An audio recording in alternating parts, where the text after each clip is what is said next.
പത്തനംതിട്ട കൂന്നിയിൽ ജനവാസ മേഖലയിൽ കാട്ടുപോത്ത് കൂട്ടമിറങ്ങി. വനംവകുപ്പ് ഉദ്യോഗസ്ഥ പ്രദേശത്തെത്തി കാട്ടുപോത്തുകളുടെ ദൃശ്യങ്ങൾ 24 ലഭിച്ചു.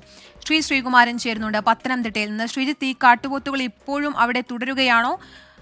കാട്ടിലേക്ക് തുരത്താനുള്ള നടപടികൾ ആരംഭിച്ചോ? ഇന്ന് രാവിലെയാണ് ഇത്തരത്തിലുള്ള കാട്ടുപോത്തുകളുടെ ദൃശ്യങ്ങൾ നാട്ടുകാർക്ക് ലഭിക്കുന്നത്. നാട്ടുകാർ ചിലർ ഈ കാട്ടുപോത്തിനെ കണ്ടിരുന്നു. എന്തായാലും ഈ റബ്ബർ എസ്റ്റേറ്റിനും അതുപോലെ തന്നെ ആ പ്രദേശത്താണ് ഈ കാട്ടുപോത്ത് വ്യാപകമായി ഏതാണ്ട് 7-8 എണ്ണമുണ്ട് എന്നാണ് നാട്ടുകാർ പറയുന്നത്. അത് ഓടുന്ന ദൃശ്യങ്ങളാണ് ഇപ്പോൾ ഏറ്റവും ഒടുവിൽ 24-ന് ലഭിച്ചിരിക്കുന്നത്. എന്തായാലും ഇതിനെ തുരത്താൻ വേണ്ടി സ്ട്രൈക്കിംഗ് ഫോഴ്സിനെ അടക്കം വിളിച്ചിട്ടുണ്ട്. അവർ അതിനു വേണ്ടിയുള്ള ശ്രമങ്ങൾ നടത്തുന്നുണ്ട്. തീർത്തും ജനവാസ മേഖലയാണ്. അതുകൊണ്ട് തന്നെയാണ് ആളുകൾ ഏതാണ്ട് ഭയചകിതരായിരിക്കുന്നത്. സ്ട്രൈക്കിംഗ് ഫോഴ്സും ഫോറസ്റ്റിന്റെ മറ്റ് സംഘങ്ങളും ആ പ്രദേശത്ത് തന്നെ തുടരുകയാണ്. ഉടൻ തന്നെ കാട്ടിലേക്ക് തുരത്താമെന്നൊരു പ്രതീക്ഷയാണ് പറയുന്നത്. എന്തായാലും ഈ കാട്ടുപോത്തുകളൊന്നും തന്നെ കൂട്ടം തെറ്റിപ്പോയിട്ടില്ല. എല്ലാ കാട്ടുപോത്തുകളും ഒരുമിച്ച് തന്നെ, ഇപ്പോൾ കണ്ട കാട്ടുപോത്തുകളെല്ലാം തന്നെ ഒരുമിച്ച് ഉള്ളത് കൊണ്ട് തന്നെ അവരെല്ലാവരും ഒരുമിച്ച് തന്നെ കാട് കയറുമെന്നൊരു പ്രതീക്ഷയാണുള്ളത്.